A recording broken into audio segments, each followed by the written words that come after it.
नमस्कार. मी डॉक्टर गजानन भांबरे, महात्मा गांधी विद्यामंदिर संचलित, कला आणि वाणिज्य महाविद्यालय, येवला येथे कार्यरत असून तृतीय वर्ष कला, मराठी सामान्य पेपर क्रमांक 3 या विषयासाठी ई कंटेंट बनवत आहे.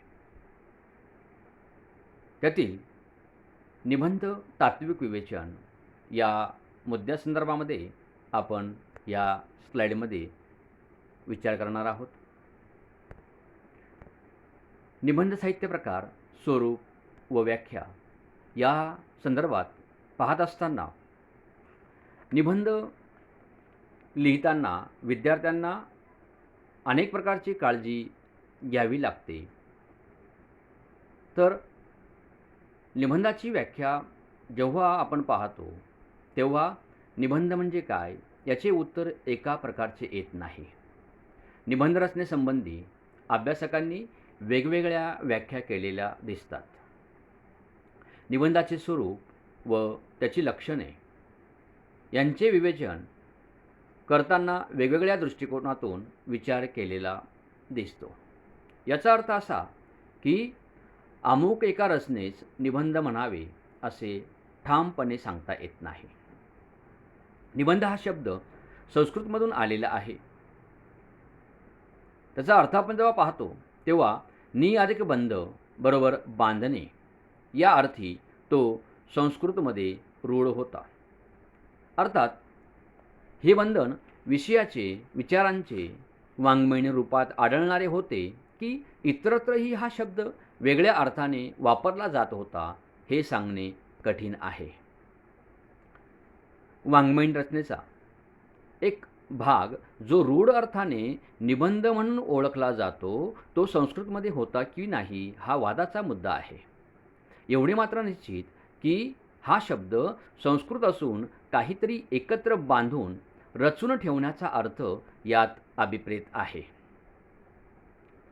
मराठी विश्वकोशामध्ये निबंध या शब्दाचा अर्थ आपण ज्यावेळी पाहतो त्यावेळी आपल्या लक्षात येतं की या शब्दाचा अर्थ म्हणजे प्रबंध, नियमबद्ध असणारा लेख, नीटपणे पक्का जडलेला लेख असाच आपल्याला सापडतं.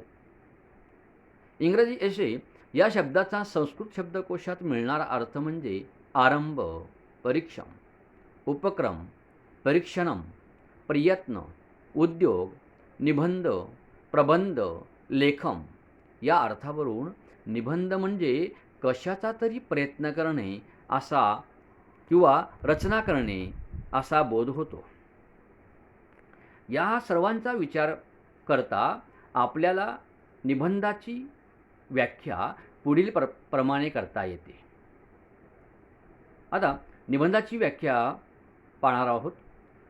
एखाद्या विषयावरील सुसंगतपणे केलेली साधक-बाधक चर्चा आणि निसंदिग्धपणे विचारांची केलेली मांडणी म्हणजे निबंध होय. आता व्याख्येमध्ये येणारा सुसंगतपणा म्हणजेच आपल्या निबंधामध्ये येणारा प्रत्येक मुद्दा, विधान, उदाहरण मूळ विषयाला धरूनच असले पाहिजे. साधक-बाधक चर्चा म्हणजेच प्रत्येक विषयाला असणाऱ्या अनुकूल आणि प्रतिकूल बाजूंचा विचार करणे होय. या गोष्टी वर्णनात्मक किंवा निवेदनात्मक निबंधामध्ये येत नाहीत. निसंदिग्धपणा म्हणजे आपल्या विचारात स्पष्टपणा असला पाहिजे.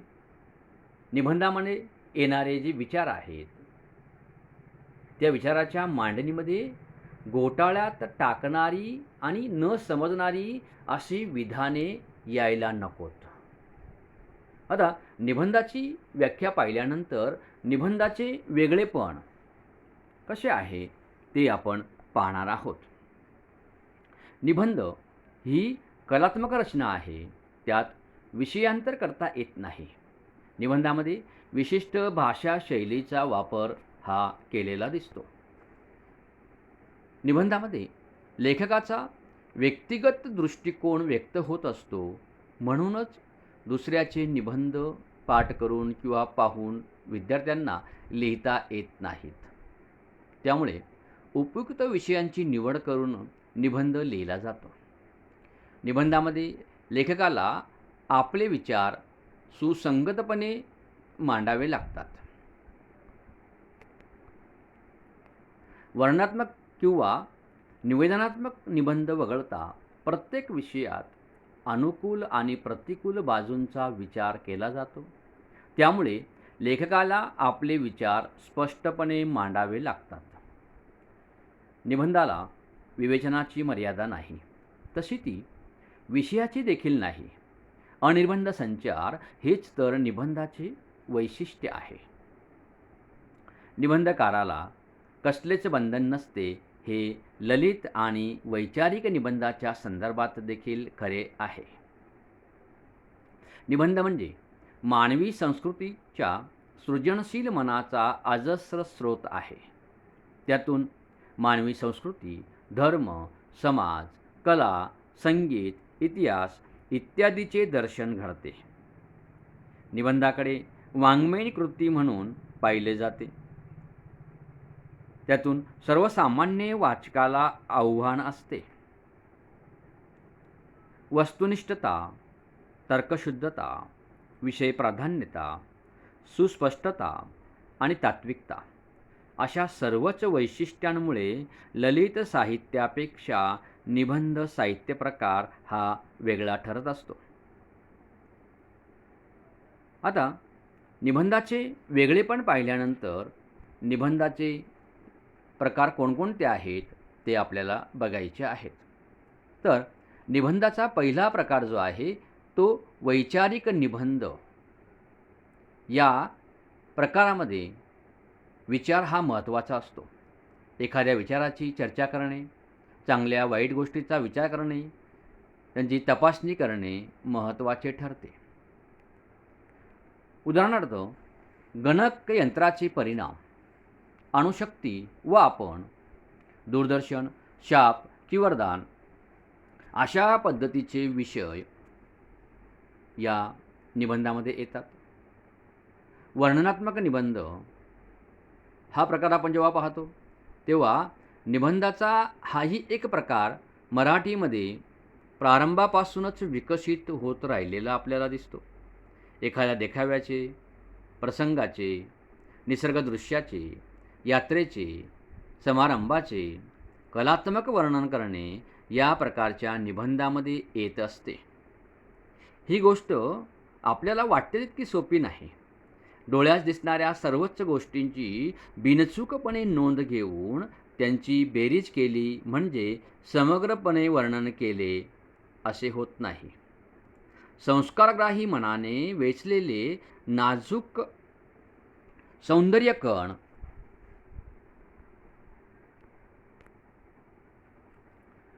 वर्णनात पेरलेले दिसतील तरच त्याला वर्णनात्मक निबंध म्हणता येते. उदाहरणार्थ, गणेशोत्सव, संध्याकाळचा देखावा या प्रकारचे विषय या निबंधामध्ये येतात. निबंधाचा तिसरा प्रकार जो आहे तो व्यक्तिचित्रणात्मक निबंध. हा जो प्रकार आहे या प्रकारामध्ये एखाद्या व्यक्तीच्या विशिष्ट प्रकारच्या चित्रणाला, त्याच्या लोकोत्तर कार्याला, त्याच्या जीवनचरित्रासह प्राधान्य दिले जाते.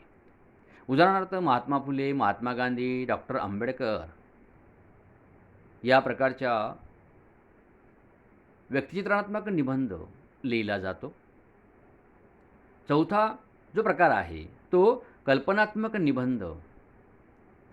आपण अनेक प्रकारच्या सत्यात उतरणाऱ्या किंवा न उतरणाऱ्या कल्पना करीत असतो.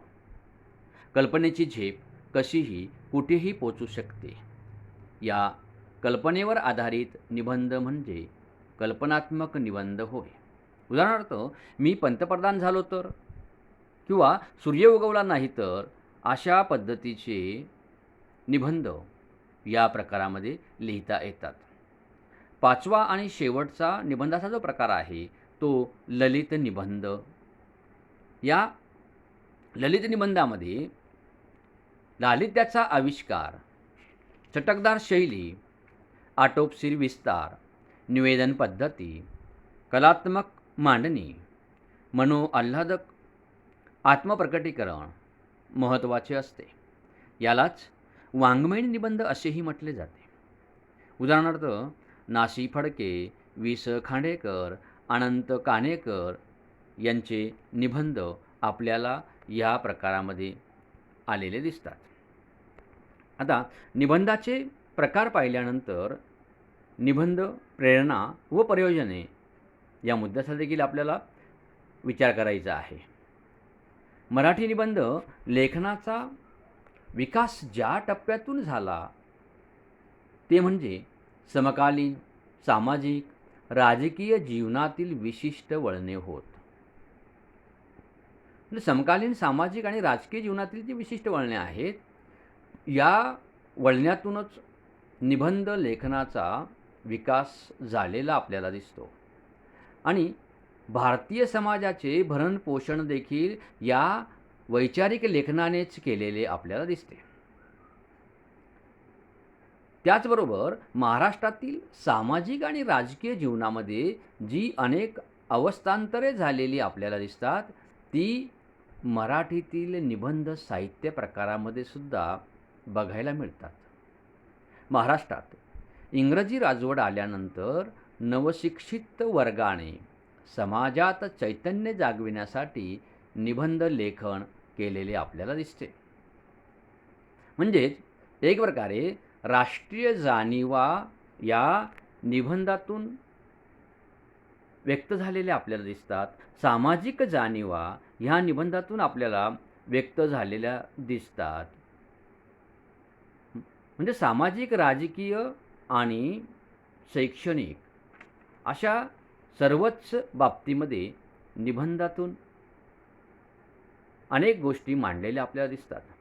निबंध लेखनातून नव्या राजवटीच्या प्रभावाखाली समाज ज्या परिस्थितीतून गेला, त्या सर्व परिस्थितीची चुणूक अचूकप्रमाणे आपल्याला मिळत असते. 1818 पासून सुरू झालेल्या निबंधाच्या या प्रवासातून राष्ट्रीय आणि सामाजिक प्रेरणा या स्पष्टपणे आपल्याला दिसतात. कुठलाही समाज अथवा देश विचारांशिवाय उभा राहू शकत नाही, हे भारतीय परिप्रेक्ष्यात सुद्धा अधिकच सत्य आहे. हे निबंधाने केले आहे. एकूणच महाराष्ट्राच्या जडणघडणीसाठी निबंध या साहित्य प्रकाराचे मोलाचे योगदान आहे असे आपल्याला दिसून येते. अशा प्रकारे निबंध या साहित्य प्रकाराचे आपल्याला तात्विक विवेचन करता येते. आपल्याला जर हा व्हिडिओ आवडला असेल तर लाईक आणि शेअर करायला विसरू नका. धन्यवाद.